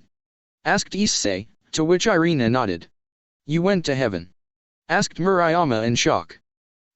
Oh yeah, beautiful place, I'll see if I can show it to you sometime, replied Issei, turning to Murayama momentarily, before looking to Irina again, ignoring Murayama's gobsmacked expression. Well, when I was there, they were investigating why I couldn't fall. I only found out a few days ago that they were examining the boosted gear as well, along with the Brave Saint system, and they discovered something, said Issei, as he took the 3 cards out of his pockets. They think I might be able to reincarnate angels myself, like devils, as a sort of peerage of my own, revealed Issei. Then I accept, said Zenovia quickly, surprising Issei. Are you sure? I didn't even finish explaining, questioned Issei in surprise. I know I frequently say I want your children, but even when you were a devil, I told you, when you got a peerage of your own, I would happily join you. Truth be told, I never did have great loyalty to her. She saw an opportunity and took it. It didn't help that I am rather rash as well. If I could become part of whatever this is with you, I have no regrets in my decision, explained Zenovia strongly. Issei was momentarily taken aback, before he gave a soft smile. I see, said Issei quietly. Or, she could be fooling you, interjected Rainare. In that case, said Issei, before his wings burst from his back and his halo appeared over his head, along with the boosted gear appearing on his left arm. Murayama had made her way over to Irina, while Zenovia had stepped closer to Issei. What's that on Issei's hand? It doesn't look like something an angel would have, asked Murayama quietly. That's Issei's sacred gear, a gift from God, which contains the soul of a dragon in it, explained Irina. A dragon? Questioned Murayama. I'll explain it to you a bit later, Murayama, said Issei, having overheard their mutterings. Now, I'm not sure how this works exactly, said Issei, trailing off at the end. Place the card on top of the gauntlet, over the jewel would be best, interjected Drake, startling Murayama. Did it talk? Whispered Murayama. Yep, that's Drake, the dragon inside it, said Irina chirpily. Now, place your hand on the swordswoman, instructed Drake. Issei obliged and placed his hand on Zenovia's right shoulder. Angel transfer, boomed the sacred gear. Issei felt a small amount of his power disappear, along with the card. Zenovia glowed red and gold for a minute, before something shot out of her, right towards Issei. Issei quickly caught the projectile with his right hand, before opening it and spotted a red knight piece. That's going to be a pain to return, grumbled Issei in thought, before refocusing his attention on Zenovia. As the glow died down, Zenovia blinked a few times. Is that it? Is it done? Asked Zenovia. Yeah, only one way to see if it worked or not though, said Issei. Zenovia paused for a moment, before making her wings appear, causing Irina to gasp and Issei to smile. Zenovia's wings were those of an angel now. What made Issei smile though, was they were red as well. Mao, no fair. Why did Zenovia get 4 wings from the start, while I still only have 2? Complained Irina. Not sure myself, muttered Issei in surprise. Zenovia gave her wings an experimental flap, before bringing them closer. Interesting, does this mean I can't fall either? Asked Zenovia curiously. Maybe, I'm not sure how to test it though, started Issei, before Zenovia quickly rushed Issei and kissed him, pushing him down to the floor. Irina gasped, while Murayama looked on in surprise. After half a minute, Zenovia sat up, before allowing Issei to do the same. This is perfect. Not only am I an angel and part of your peerage, now I can still have your babies as well. Thank you Lord, for this wonderful gift, said Zenovia, giving a small prayer. Well, I think we need another name for it than peerage, but seems like it, said Issei, before helping Zenovia stand, along with himself. Issei opened his right hand again and looked at the piece, before placing it on his table. That thing is going to be a pain though, muttered Issei, looking at the chess piece in annoyance. Issei, do you think I could become an angel as well? Asked Murayama curiously, surprising everyone. Maybe, I don't know how the cards work yet exactly, and it might have only worked on Zenobia because she has strong faith. Michael gave me the cards to test them out first. Answered Issei carefully. Well, wouldn't this be a good test? Countered Murayama. Issei opened his mouth to speak, before closing it. Seriously? You're actually considering this? You are way too trusting. First me, then Red, don't you learn from your mistakes? Asked Rainare cynically. It's better to open your heart, than to close it. You might feel pain occasionally, but it is better than missing out on something special. Thought Issei. Alright then Murayama, let's give it a shot. Said Issei, with a smile. Really? Asked Murayama in excitement. Sure, you handled all of this pretty well, so I suppose I can trust you. That being said, if it does work, there is a lot of other stuff I'll need to fill you in on. Said Issei kindly, before becoming serious towards the end. Okay.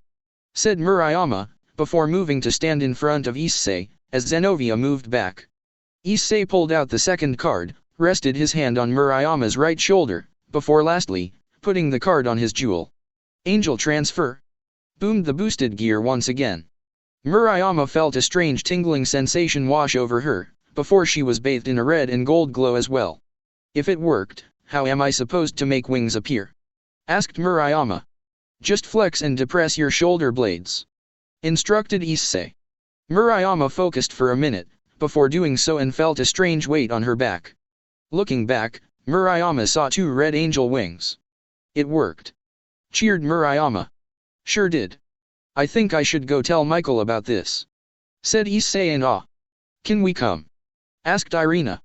You know what, it would probably be better if you did, especially you two.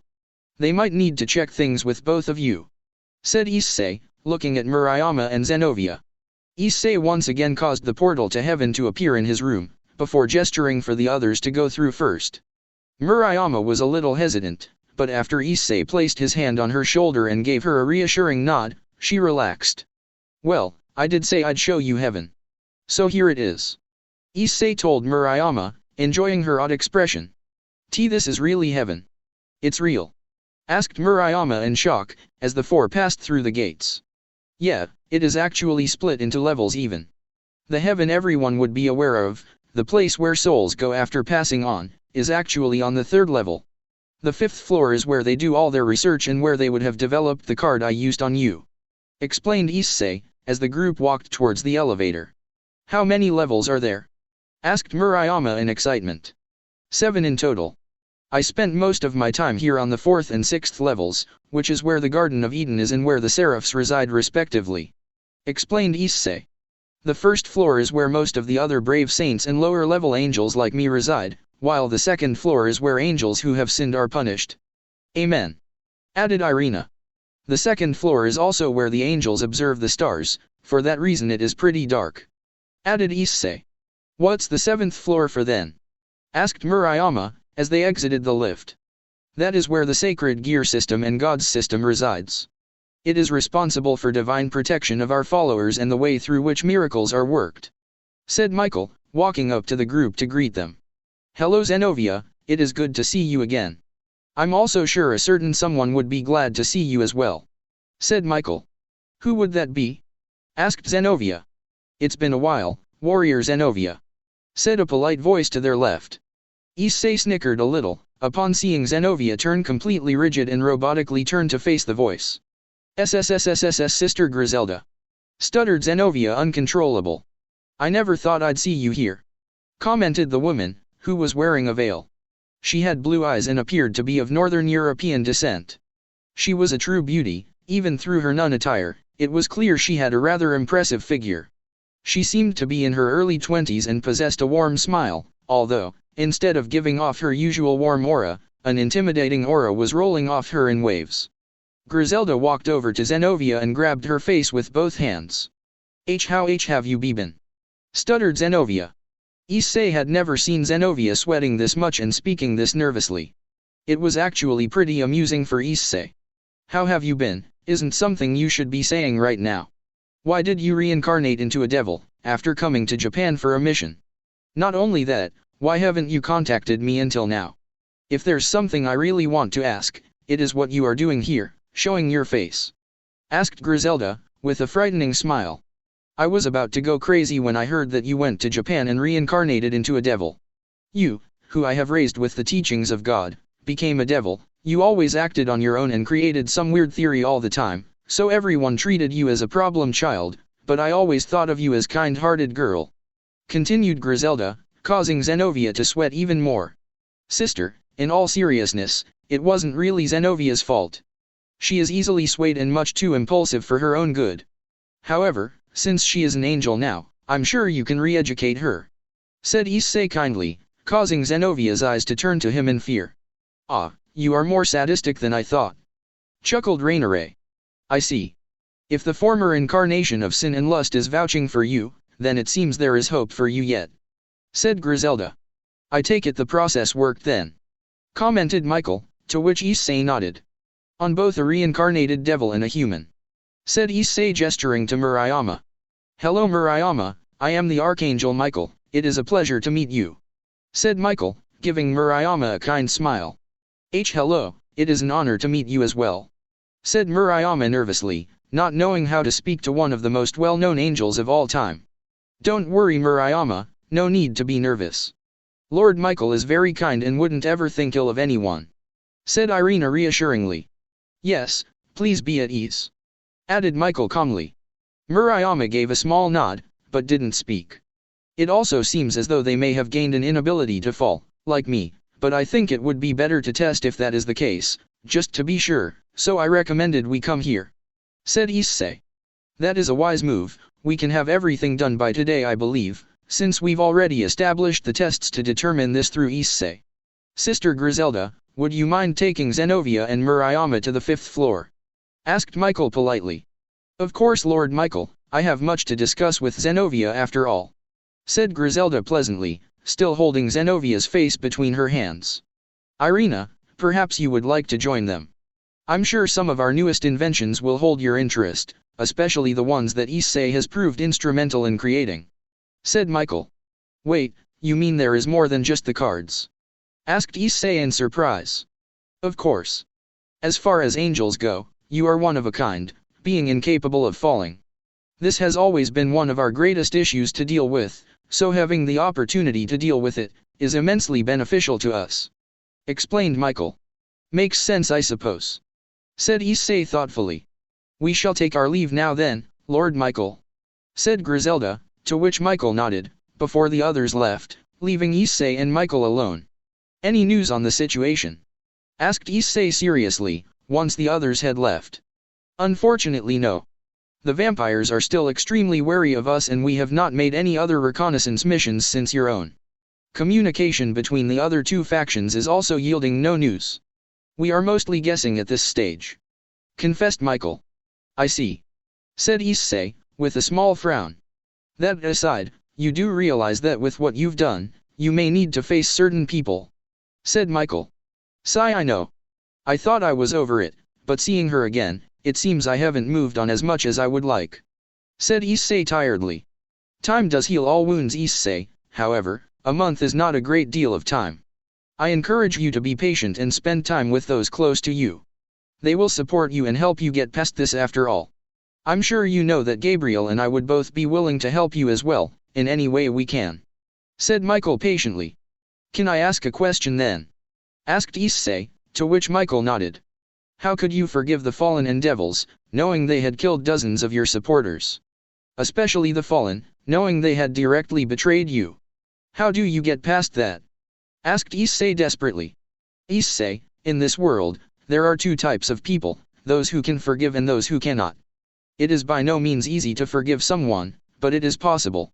You only need to realize that even if you have been wronged, there are still those who will stick by you, no matter what," said Michael kindly. "I won't ever turn on you, or ask you for more than you can give. Know that you have my love, forever and be strong." Issei smiled upon recalling Gabriel's words. "I understand," said Issei, with a smile. "Glad I could be of assistance," said Michael happily. Line break.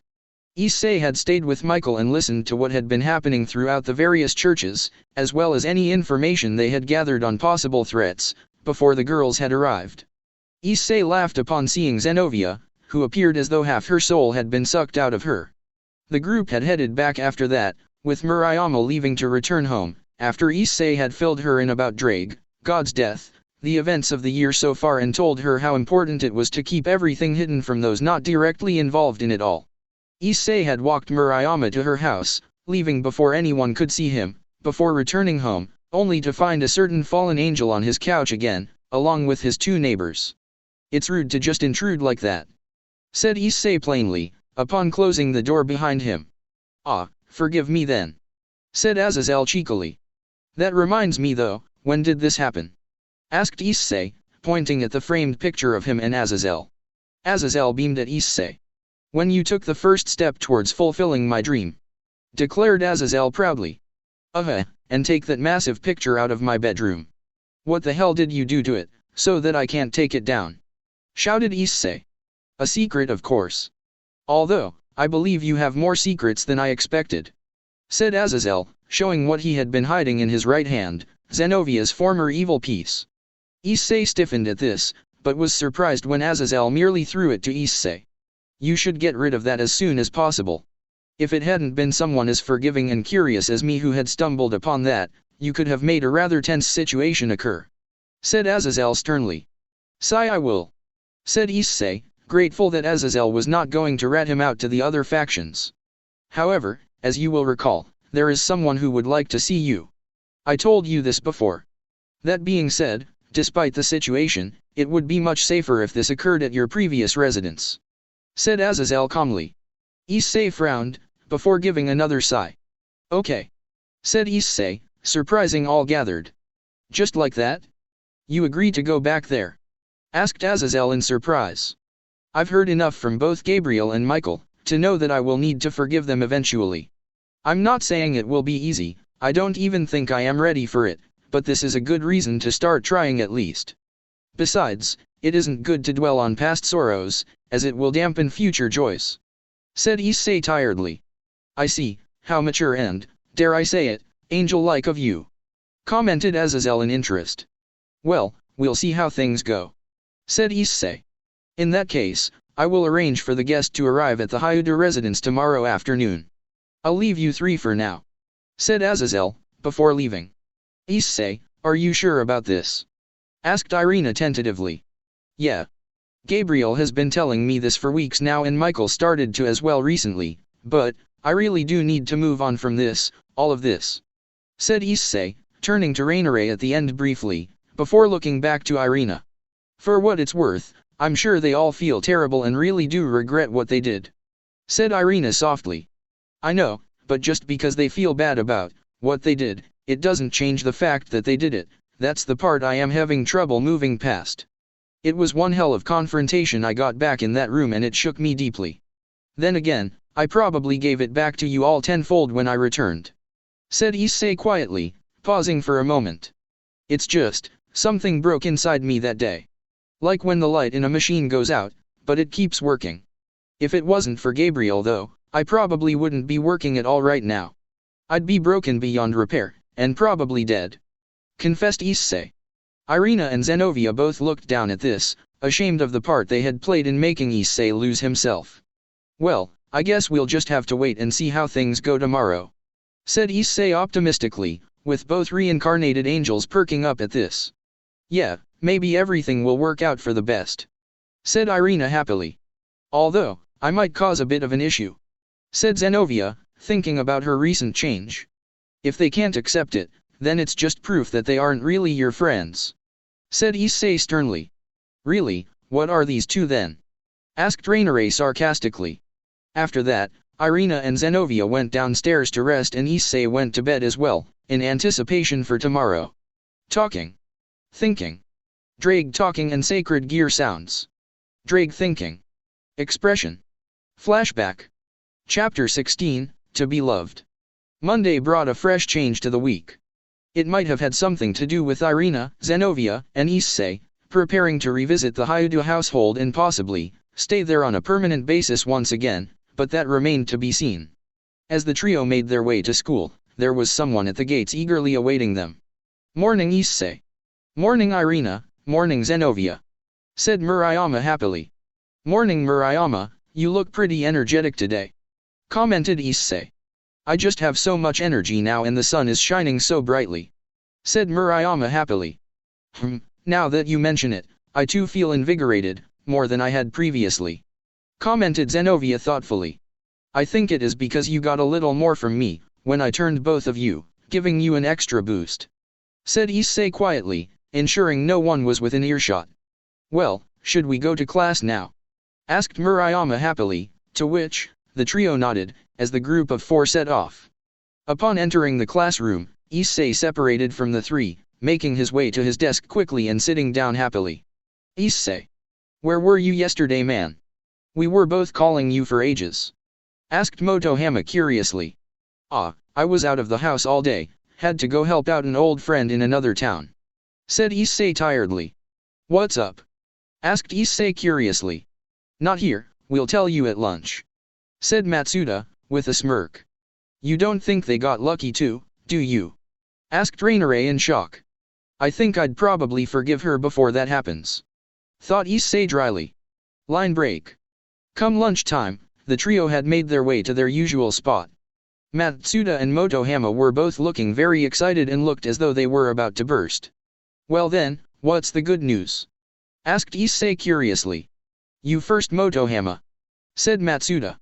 Motohama nodded, before pushing his glasses up a little. I got to kiss Kiryu on the lips and I even got to second base, said Motohama proudly. Good for you. I figured you'd have a good chance with Kiryu, given she's probably as perverted as you, complimented Issei. Yeah, but wait until you hear Matsuda's news, said Motohama, with a chuckle. Issei waited patiently, as Matsuda let the suspense build before speaking. Katase and I are dating now, revealed Matsuda proudly. Wow, even after you stuffed yourself like an animal at that burger place? Questioned Issei in shock. Yep, wait, what are you talking about? Asked Matsuda, initially speaking pridefully, before becoming confused. You guys do remember me saying I was going to come on the date, to watch you guys screw things up, right? I mean, you guys did way better than I expected, but you ate like a pig Matsuda and you were close to tears during the movie Motohama, said Issei teasingly. Screw you Issei. At least we actually made progress, ranted the perverted duo. That you did, and I'm equally shocked and proud of both of you. For two idiots, you pulled off a semi-decent date, said Issei, with a nod. Well, how did you do? You weren't even on a real date. You were a tag-along, asked Motohama. Well, let's just say, better than both of you and leave it at that, said Issei calmly. Hey. We told you about our dates, shouted Matsuda accusingly. But Motohama just said I wasn't even on a real date, so I don't need to say anything, smirked Issei. I bet you just struck out and are putting on a facade, accused Motohama. Believe what you want to, said Issei airily, waving his hand at the duo. You don't think he got another, do you? Whispered Motohama to Matsuda. No way. It wasn't even a real date. I doubt Murayama even likes him, whispered back Matsuda. Issei was barely containing his laughter at this point. Doesn't even like me, oh man, I'm not going to be able to hold it, thought Issei, barely keeping his laughter in check. As the duo continued their furious whispered discussion, a loud shout broke them out of it. You did what with Hyuda? Shouted a voice, which could only belong to Katase. The perverted duo looked at Issei, with gobsmacked expressions. What, don't look at me like that, I clearly struck out and this is all a facade, said Issei, with some difficulty, before unleashing all his held-in laughter and rolling around on the grass. Once Issei had regained himself, he noticed the two were looking at him in awe. Please teach us, master, cried Matsuda and Motohama desperately. You guys already know what you need to. You're already in, just don't screw things up, said Issei uncaringly. I doubt these two will be able to avoid that, but then again, I couldn't see those two getting dates either, so maybe they'll surprise us, said Rainare. Us? When did we become a unit? Thought Issei in confusion. Well, I am a part of your mind, pointed out Rainare. Issei hummed at this in thought, but didn't respond after that, amusing himself in the groveling of his two perverted friends. Line break. As the day concluded, Issei, Irina and Zenovia headed back to their residence, after Murayama had bid them farewell, when their paths diverged. Meet downstairs in 10 minutes. There is no telling how long we will be there for, so bring enough clothes to last a week, said Issei tiredly, getting 2 nods from his fellow angels. As Issei made his way to his room, he was unsurprised to see Rainare in his living room, waiting for him, arms crossed under her chest. So, you're really going through with this? Questioned Rainare, with a quirked eyebrow. Yeah, I like it just as much as you, but it needs to be done I suppose, said Issei tiredly, before heading to his room, with Rainare following. You know, you don't have to do this. You don't owe Azazel anything. He likes studying on and helping train sacred gear users. It's his hobby. He would have helped you anyway, pointed out Rainare. I know, but I'm not doing this for him anyway. It's for Gabriel, and for myself as well, muttered Issei quietly, zipping up his red duffel bag, containing his clothes. Rainare didn't say anything after that, which Issei was thankful for. Making his way downstairs, he noticed the other 2 weren't there yet and waited. A few minutes later, they came down and nodded to Issei, before making the trip back to the Hayadu household. Upon reaching the gate, Issei opened it and allowed his 2 companions to enter, before closing it behind them. As the trio walked up to the door, Issei steeled his nerves, preparing for what was soon to come. Raising his hand, he knocked on the door politely. To his surprise, none of the usual residents of the house opened the door, but rather, Azazel did. Ah good, you're here, just in time, said Azazel happily, ushering the 3 in. In time for what? Asked Issei in confusion, trying to distract himself from the familiar devils to his left. For the guest of honor to arrive of course, said Azazel, before a tear in space opened up in the living room and a small girl stepped out. Aphiz, the infinite dragon god, said Azazel, shocking everyone. You've got to be kidding me. Right, Azazel? This is a joke, right? Asked Issei. Nope, said Azazel simply, causing Issei to facepalm. For future reference, next time you want to bring in one of the top 10 strongest creatures in the world, one who is meant to be the leader of the strongest terrorist organization in the world, I want at least 3 days warning, said Issei dryly.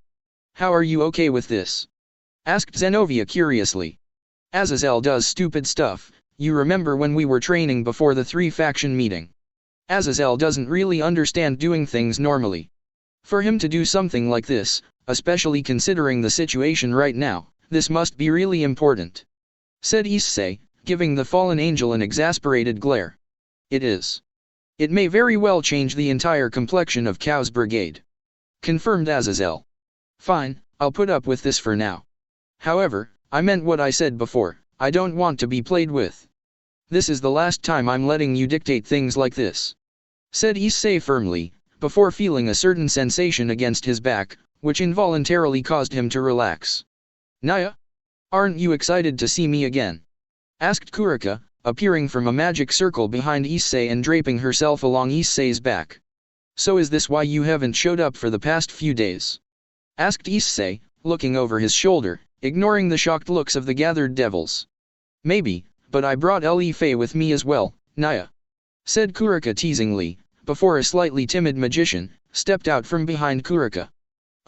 Hello again, Red Dragon, said Issei shyly. Hi Issei, Kurika been giving you trouble like always, teased Issei, getting Kurika to pout. What does that mean, Naya? Asked Kurika. You're really lazy, like a real cat, deadpanned Issei. That's because I save my energy for other things, purred Kurika, causing Issei to blush slightly. Kurika then separated from Issei and walked closer to Konako, who became very defensive. Hi Chiron, hope you've been training hard, said Kurika happily, causing Konako to frown slightly. While we are dealing with this mess, I have something for you, Rias, said Issei calmly, drawing everyone's gaze. Me? Questioned Rias in surprise. Yes, here, said Issei, pulling something out of his pocket and flinging it to Rias.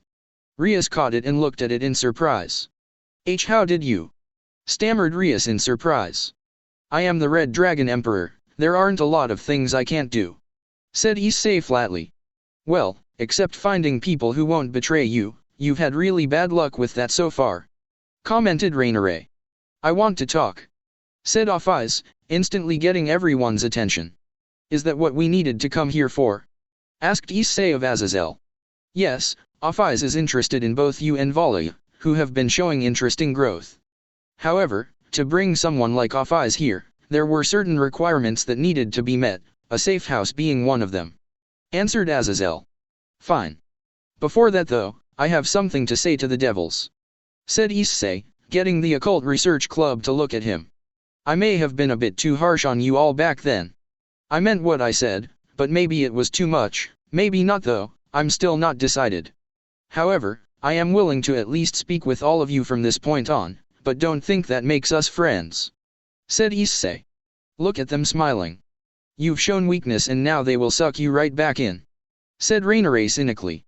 I'm sure I speak for all of us, when I say thank you, for the chance to make things right, said Kiba, as the girls seemed too emotional to respond. Just know that you only get one, said Issei firmly, getting a nod from Kiba. Line break. The group adjourned to the VIP room of the Hyudu household. Akeno had prepared tea for the guests, but Issei was only staring at Issei.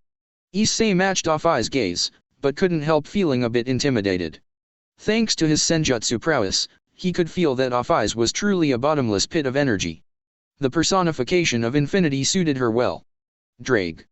Do you want to quit being a heavenly dragon? The human who is the host. He's been having a different sense of growth up until now. I think this is very strange. Very different from previous heavenly dragons. Volley is also the same. Strange. Very strange. The fight against Cao. Drake had different evolutions. Human turned from devil to angel. First time this has happened. That's why I want to ask. Drake. What will you become? Said Issei. The boosted gear appeared on Issei's arm and through it, Drake spoke. I do not know. I don't know what he wants to become, but his growth is very interesting, answered Drake. If you want to know what I will become, you should ask me, said Issei, causing Issei to raise her gaze to Issei. What do you want to become then, possessor of Drake? Asked Issei. I want to be loved, said Issei. What is love? Asked Issei. Love is the feeling of being comfortable with someone. Having people you care for, who care for you as well. To prefer to be with them, rather than be alone. I want to become someone who is loved, said Issei. I don't want love then. I want to be alone. Great Red is annoying, said Issei simply. Partner, you won't be able to explain love to someone like Issei, said Drake. Then I'll show Issei's love, said Issei, surprising everyone. Partner, Issei is a mass of infinite energy, born from nothingness, said Drake. That's fine. I like a challenge. Besides, everyone should know love, even if it sometimes brings pain with it, said Issei, briefly glancing at his former comrades, before turning back to Issei. Well, I suppose if anyone can do it, it'd be you. You are the strangest host I've ever had after all, said Drake. Line break. You know, there is so much awkward tension in this room, even I'm beginning to feel queasy, said Rainare. Issei was sitting on the couch, Issei beside him to his right. To his left sat Issei awkwardly, as to her left was Kurika, who was trying to get to Issei. Beside Kurika was Irina and beside her was Zenovia. Azazel had left, leaving the two groups alone, with that of the Occult Research Club, minus Rossius and Ravel, who were both otherwise engaged and the tension was palpable. You're not the only one, thought Issei, feeling his stomach twisting in knots, as it tried to strangle him. Issei, how have you been? Started Kiba nervously, before switching his question mid-sentence. I've been okay, said Issei stiffly. Kiba gave a slight grimace at the curt reply, which caused Issei to sigh internally. How have the rest of you been? Asked Issei, with much effort. Okay. I think, answered Kiba. Have you recovered from your battle with Saraorg? Asked Issei, trying his best to keep things going. Yes, although it was difficult losing like that, admitted Yuato. The room went silent at that once again, getting increasingly more awkward as more time passed by. Issei, if you don't mind me asking, how did you do this? Asked Rias, holding the piece Issei had given her. With the boosted gear, it responds to my will and can do many things if I focus hard enough. Answered Issei, not looking the redhead in the eye. First lie of the day, check. Although, I suppose you did use the boosted gear to do it, so maybe not a complete lie. Commented Rainare. Have you been training, Gasper? Asked Issei, turning to the nervous vampire, who was currently sitting in his box. Yes, every night. Kiba has been helping me. Answered Gasper timidly. Good. Said Issei, with a nod. The awkward silence reigned once again, before Issei suddenly stood up. I'm going to the bathroom. Said Issei, leaving the room. The silence that pervaded the room after that, was not only awkward, but also tense and distrusting. Naya, if you all really want to fix things with Issei, how about trying to be comfortable around him? This awkward tension is not going to help any of you out at all, Naya. Said Kuriko languidly. And just why would you want to help us? Asked Rias, her eyes narrowing sharply. Gremory, before you starting making mental judgments, try to remember that it was your poor judgment, which started this whole mess. I'm not complaining, since it worked out very well for me and him as well, but you are making Issei uncomfortable as well, which is something I rather you all not do. Said Kurika seriously. Akeno abruptly left the room after this, causing the others to watch the path through which she had left, before Kurika yawned loudly. Well, at least it seems someone got the message. Mumbled Kurika. What do you mean? Asked Kiba. You're all walking on eggshells, like one bad word is going to send him running out of here. Just look at those two, he forgave them and they didn't even do that much. Said Kurika, gesturing to Irina and Zenovia, all the while, looking at Kiba. Sure you all heard him, but acting like this isn't going to fix anything. Finished Kurika, who then gave another yawn. Line break. Issei grumbled as he exited the toilet. Surprised she didn't move the toilet? I mean, this is your house, but she just comes in and changes it, without even asking for your opinion. Said Rainare. Issei. Said Akeno, as she approached Issei. Oh, this is going to be fun, I can feel it. Said Rainare in excitement. Akeno. Said Issei flatly. Issei. I want your forgiveness. I'll do anything to make it up to you. Said Akeno strongly. No thanks. Said Issei lazily. Akeno couldn't help but widening her eyes in shock. What do you mean? Asked Akeno in confusion. I don't want you to do anything for me. Reiterated Issei. But why?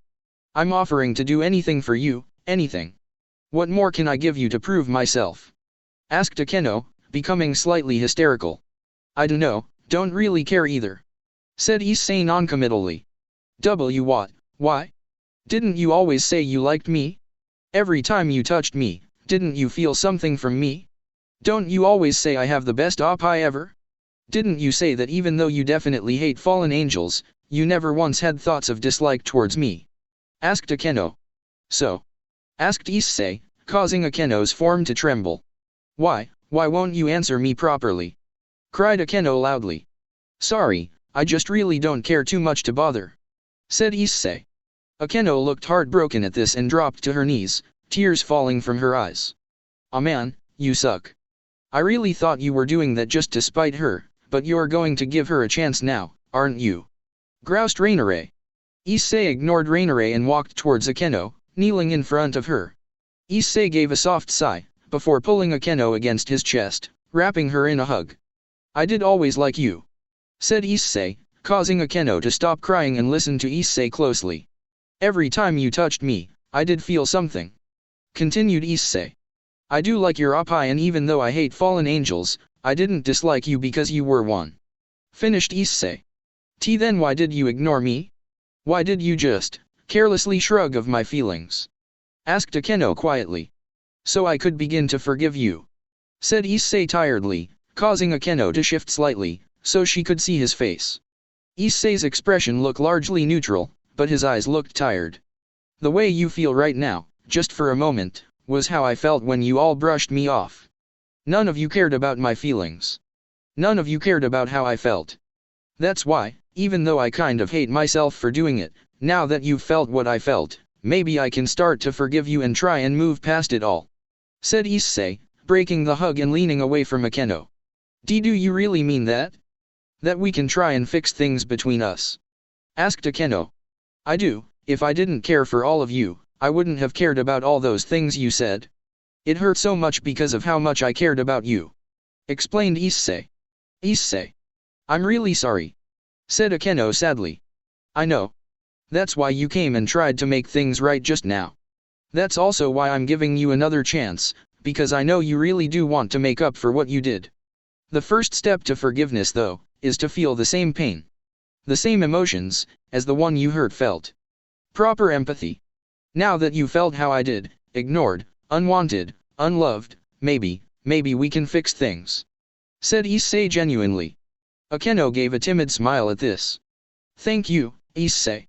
Said Akeno, to which Issei nodded, before helping her up, standing along with her. Akeno then turned on her heel and left, but not before throwing Issei a smile over her shoulder. Issei exhaled deeply, before turning to a displeased Rainare on his right, arms crossed under her chest. Weak.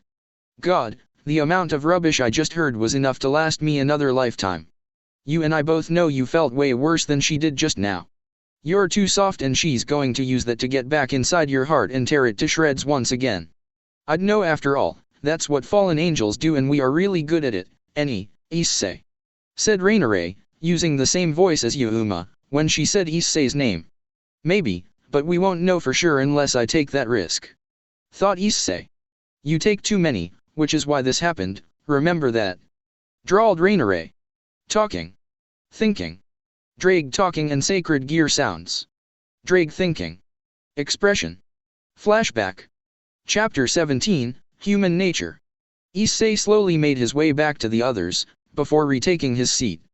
It was hard not to notice the change of atmosphere in the room, as Akeno was smiling demurely, happy with the outcome of their brief chat, while the others seemed contemplative for some reason. This is even more awkward than I expected. You can't even talk to each other. Commented Rainare in amusement, looking at the two groups. The silence persisted for a few more minutes, before Issei finally had enough and decided to speak. So what exactly are the living arrangements going to be for the foreseeable future? Asked Issei tiredly. Oh, well, you can take your old room back of course. It's still untouched since you left it. Said Rias hesitantly. If it's your room, why would you go anywhere else? Snorted Rainare. Naturally, Irina and Zenovia can take their old rooms back as well. Continued Rias. I will stay with Drake. Said Offeyes suddenly, getting a nod from Rias. Maybe the two of us should as well, Issei. Suggested Kurika. Well, it would be the safest option, but... muttered Issei, before glancing at the others. It's fine, it would make sense for the two of you to remain close to Offeyes. Said Rias, through pursed lips. This is so awkward. Groaned Issei mentally. You could always just leave. Pointed out Rainare. No. I'll get through this. Said Issei, before standing up. I'm going to my room now, if anyone wants to talk with me, feel free. Said Issei, before heading to his room. It's unbearable, isn't it? Everything you've said, all your intentions, you can't actually follow through with any of them, now that you're facing them all again. Said Rainare knowingly. Issei ignored the fallen angel, as he walked to his room. Partner, you don't need to rush things. Take your time settling back in. Like Michael said, 1 month is not a lot of time. Just be patient. Said Drake. Thanks Drake. Thought Issei genuinely. Finally reaching his room, Issei entered it and noticed it was in fact untouched. A bit dusty though. Thought Issei, seeing a small layer of dust covering everything. Issei dropped down on his bed, waving away the dust that rose up into the air from the action, with his hands, as he looked at his ceiling. This is going to be a long week. Thought Issei, with an audible sigh, before closing his eyes, trying to get some rest. Line break. If Issei thought things were going to improve the next morning, he was mistaken.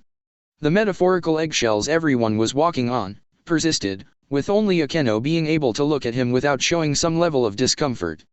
Do you see them looking at you carefully? It's because you showed them that you won't be pushed around and now they don't know how to manipulate you anymore. Whispered Rainare, into Issei's ear. Do you enjoy messing with me for no reason? Thought Issei. Of course, only you and Drake can see me after all and Drake isn't the best conversationalist. Answered Rainare coolly. Line break. The tension in the house remained, throughout the whole weekend, making Issei really regret coming. It wasn't that he hated them anymore, it was that he hated this situation right now. While he wasn't making any effort to speak with any of them, they were all avoiding him, none of them had the courage to approach him. This whole situation is making me nauseous.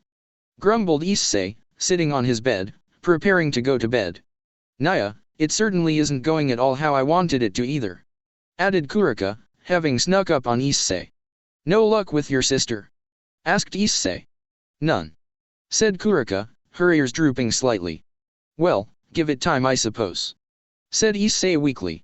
Isn't that the same useless advice you got? Just look at how successful that's been for you. Quipped Rainare. I just don't know why this is so weird. Muttered Issei to himself. Maybe because even if you want to forgive them, you're still not ready for it. Suggested Kurika. Do you think you're in the same situation? Asked Issei. Maybe. Said Kurika thoughtfully. Issei reached over to Kurika and pulled her into a hug, which she reciprocated. Don't worry, it'll all work out somehow. Said Issei soothingly. For both of us hopefully. Added Kurika. Line break. Waking up for school the next morning, Issei made a point of leaving earlier than usual, seeking to avoid all the awkwardness. He apologized internally for leaving Zenovia and Irina, but he really needed a bit of time to think. Arriving at school half an hour before classes were to start, Issei wandered through the school, before finding himself near the kendo training field. Surprisingly, Murayama and Katase were already there, getting in some early morning training. Issei arrived just in time to see Murayama strike Katase's shoulder softly, before the two relaxed. Murayama perked up, unconsciously sensing Issei and turned in his direction. Morning Issei, you're earlier than usual. Greeted Murayama, getting Katase to notice him as well. Yeah. Said Issei absent-mindedly. I'll see you in class Murayama. Said Katase, before leaving her friend, but not without giving Issei one last scrutinizing glance. So, what's wrong? Asked Murayama curiously, grabbing a bottle of water beside her. Where to begin? Well, I've temporarily moved back to my parents' house, as a favor for someone, but it's been an extremely uncomfortable weekend because of them. Said Issei tiredly. Well, from the sounds of things, I would have expected something like that.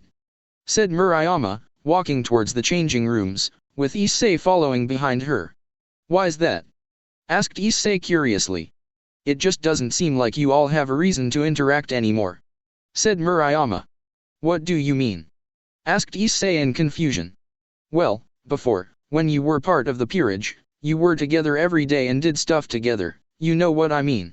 Now though, you've been independent of them for a long time, so there isn't any real drive for you to interact with them. Add to the fact that you're not really looking at them romantically anymore, it makes sense that you wouldn't really have much to say to them. Explained Murayama, entering the changing rooms, with Issei standing just outside the door, looking away from them. Wow, she is way smarter than I first placed her. Commented Rainare in surprise. So what am I supposed to do then? I mean, I don't really hate them anymore. I don't really care for them that much anymore. Admitted Issei. I know, but there isn't really anything you can do to change that. You can't force yourself to care about people, especially those who've hurt you. Commented Murayama. So, am I supposed to just ignore them from now on? Asked Issei. Well, I wouldn't call it ignoring them, but if you don't have anything to say to them, it doesn't mean you have to force yourself to try. Oh, and can you come give me a hand in here? Said Murayama. Are you sure? I don't want to meet the wrong end of Ashina today. Said Issei nervously. Relax, only Katase and I ever show up here this early. Now are you going to help me or not? Said Murayama expectantly. Issei gave a small sigh, before entering the change room, only to see a topless Murayama standing there, hands on hips. What exactly did you need help with? Asked Issei, as his eyes eagerly roamed Murayama's form. Well, I missed you this weekend, since you were busy, so why don't you come and remind me about how special I am to you? Said Murayama challengingly, beckoning Issei forward, with her right index finger. This girl has to be related to fallen angels in some way or something. Commented Rainare in surprise. Issei walked over to Murayama, only for her to pull him flush against her chest and give him a kiss. Issei couldn't help but be happy, feeling Murayama's own happiness in the kiss. That, and he also enjoyed the feel of her breasts, pushing against his chest. When Murayama released him, Issei's hands quickly made their way to Murayama's chest, groping it. "So, are you sure that no one will come by here?" asked Issei, as he kneaded the 2 plump marshmallows, held in his hands. "Yep.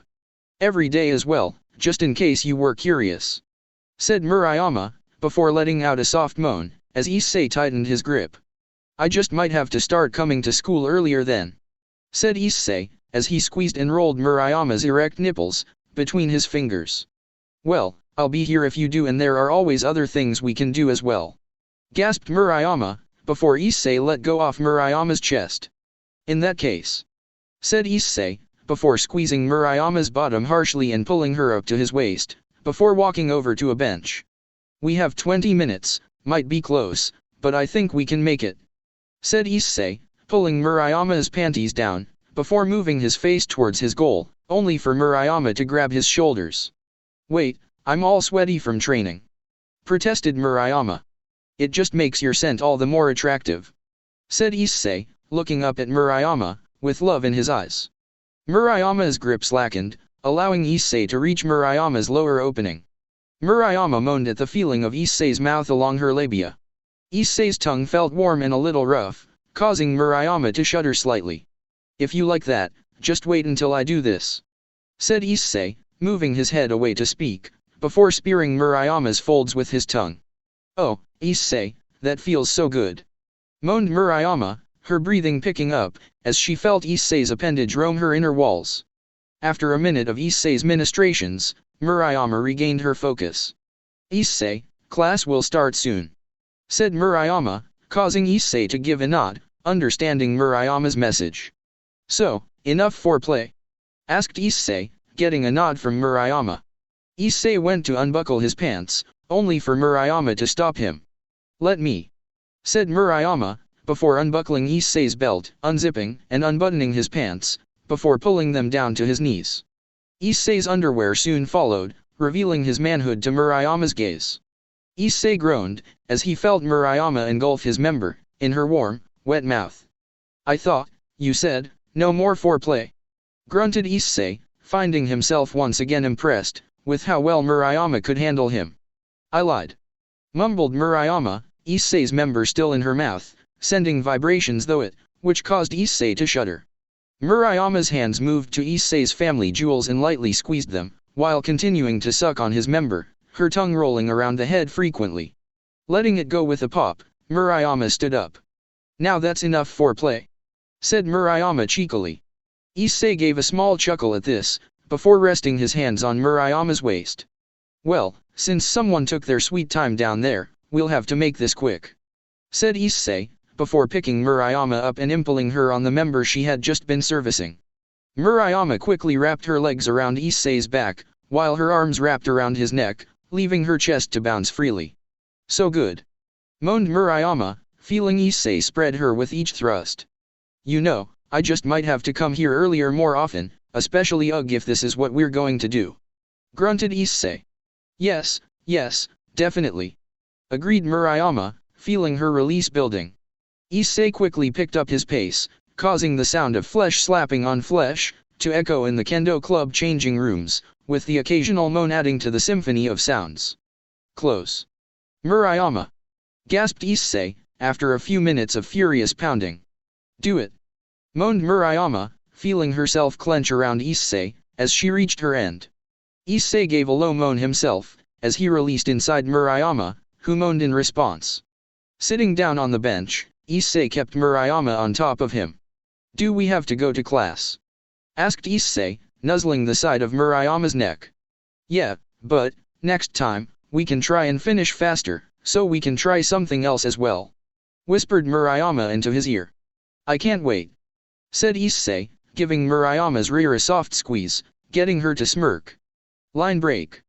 Issei and Murayama quickly got dressed and headed to class, with Murayama leaning against Issei. "I wasn't that rough, was I?" asked Issei worriedly. "Relax, I can walk fine, I'm just happy being close to you," replied Murayama happily. "Thanks by the way, for helping me get all that stuff off my mind. Whispered Issei, into Murayama's ear. Just like you'll be there for me, I'll be there for you. Replied Murayama, before giving Issei a quick peck on the cheek, as the two reached the door of their classroom. There were still a few minutes until class started, so not everyone was there yet. Murayama saw Katase and went to speak with her, breaking off from Issei, who went to his seat, only for Zenovia and Irina to walk over to him. So, can it be my turn next? Asked Zenovia. Wah, what, how did you know? Spluttered Issei. Murayama's glowing. Said Zenovia, gesturing to the brunette, who was beaming, as she talked with her friend. That and your zipper is still open. Said Zenovia, causing Issei to quickly close it. Thanks. Said Issei in embarrassment. Anyway, why'd you leave so early? Asked Irina curiously. I just needed a bit of time away from that weird atmosphere. Confessed Issei. There was a weird atmosphere. Asked Zenovia, tilting her head to the side. Yeah, I didn't notice anything. Added Irina. So wait, it was just me? Asked Issei in shock, getting two nods. Guess I'm really not ready to move on yet. Said Issei thoughtfully. Well, you still haven't even moved on from me yet, so that sounds right. Commented Rainare. It's okay, Issei, you just need more time. Said Irina encouragingly. Yeah, I guess you're right, not really happy about it though. Said Issei tiredly. Line break. The day ended quickly, too quickly for Issei, who wasn't ready to go back to the oppressive atmosphere of his new abode. Like I said, just ignore Azazel and go back to your apartment. You don't owe him anything. You clearly need more time to snort forgive them, so why waste your time? Commented Rainare, as she walked beside Issei. Issei unknowingly deviated from his original course and found himself on a bridge. Ah, isn't this nostalgic? There was the first time you met me, right here, wasn't it? Asked Rainare, leaning along the rails of the bridge. Yeah. Whispered Issei, remembering the day he had been approached by Yuma Amano. Staring out at the sunset, Issei couldn't help feel sad. You know, you were really stupid. Said Issei, surprising Rainare. What's that supposed to mean? Asked Rainare in confusion. You had me in the palm of your hand. I would have done anything for you, even going against Rias at the time when you were my girlfriend. Said Issei slowly. I know that already, remember, I'm part of you as well. Said Rainare. I know. I just wanted to say that, for myself. Said Issei, before looking away from the setting sun and heading home. Rainare didn't say anything as Issei made his way home, letting him be alone with his thoughts for once. I wonder, just how different things could have been if Rainare hadn't killed me. Would I have joined the fallen angels? Would I have still joined the devils? What would have happened to the others? Would Asia have still died? Would Rias have been forced to marry Riser? Would Irina and Zenovia have tried to recruit me to join the side of the church? Would Cockabile have destroyed Kyoah? Would the treaty between the three factions ever have happened? What would have happened at Kyoto? What about Chaos Brigade? The old Satan faction? Afai's even. Kurika too. Vala, just what would have changed? Thought Issei, not realizing he had been standing outside the door to his house for the past minute. Why are you staring at the door, Drake? Asked Afai's, from Issei's right, breaking him out of his thoughts. I was just thinking. Said Issei honestly. About what? Asked Afai's. How my life could have changed with one simple decision. Answered Issei. You shouldn't. Pointless. Said Afai's flatly. Issei nodded, feeling the truth to Afai's words. I know, but I can't help it. Confessed Issei. Why? Asked Afai's, tilting her head to the side in curiosity. I guess, just human nature, we always dwell on the past and think about how things could have gone differently. Explained Issei. Human nature is weird. Said Afai's. Yeah, it is. Agreed Issei. After a pause, Issei opened the door and stepped in with Afai's, only to see a frazzled occult research club.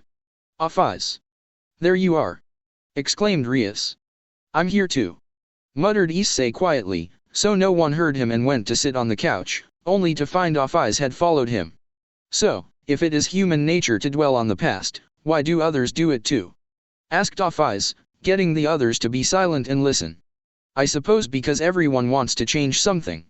I mean, isn't there something in the past that you wish you had now? Asked Issei. Silence. Great Red is annoying. I want silence. Said Off-Eyes simply, getting an understanding nod from Issei. I made Cow's Brigade to get me my silence back. Said Off-Eyes, surprising Issei. Why didn't you just get rid of Great Red yourself? I mean, there can't be anyone in Cow's Brigade that is stronger than you. Asked Issei. Not strong enough. Said Off-Eyes, after a moment. Why not find another place to have silence? Asked Issei curiously. It is my home. Why should I move when I was there first? Asked Off-Eyes. She does have a point. Commented Rainare. Issei looked over at the Occult Research Club members, consisting of Rias, Kiba, and Asia, and found none of them could meet his gaze. To find somewhere better. Answered Issei, turning back to Off-Eyes. This time, it was Off-Eyes' turn to be silent. Line break. The rest of the week went on as best as it could have in Issei's opinion. The others continued to feel anxious around him, but Issei ignored them, instead spending his time talking and more often than not, staring at Off-Eyes, who did the same. Off-Eyes seemed to develop an attachment to Issei, which had nothing to do with Drake, finding his thoughts to be interesting. Why even bother trying? Asked Off-Eyes. To help me grow. Answered Issei, sitting across from Off-Eyes on his bed. Grow? You already got stronger though. Queried Off-Eyes. Not physically, emotionally. Explained Issei. Why? Asked Off-Eyes. You know, she does make a valid point. Why do you need to grow? Aren't you happy with the way things are now? You have a bunch of women throwing themselves at you and no one manipulating you behind your back, why do you even want to fix things with them? Asked Rainare. Issei paused to think on this, before a knock was heard on the door of his bedroom. Come in. Said Issei, only for a somewhat anxious-looking Rias to enter. Hello Issei, hope I wasn't interrupting anything. Said Rias timidly, glancing to Off-Eyes momentarily. No, you weren't, what is it? Sighed Issei. Well, this weekend, Akeno and Kiba will have their mid-class promotion test and we were wondering if you would like to join us. Asked Rias. Do you actually want me there, or are you just offering to be polite? Asked Issei in turn, only to get no answer from Rias, who was avoiding his gaze. I'll come. Said Issei. Me too. Added Off-Eyes, getting Rias to stiffen and nod rigidly, before leaving. They aren't changing, why keep trying? Asked Off-Eyes curiously. I suppose that's another thing about human nature, never wanting to give up on someone. Said Issei, getting Off-Eyes to tilt her head to the side curiously again. Even after that certain someone, or a group of certain people, have toyed with you repeatedly, although then again, I'm still here, so that seems to be a very Issei thing to do. Commented Rainare. Human nature is weird. Commented Off-Eyes. Yeah, it is, but that's what makes it what it is. Said Issei, with a nod. If you are an angel now, why do you still talk about human nature? Asked Off-Eyes in confusion. Oh, I know this one. Exclaimed Rainare eagerly, raising her right hand in the air. I still feel like I am human inside. Said Issei. Well, way to take all the fun out of it. Huffed Rainare, crossing her arms in annoyance. Do you want to be human? Asked Off-Eyes, getting Issei to freeze. Even after everything that had happened, Rainare, Rias, all the others.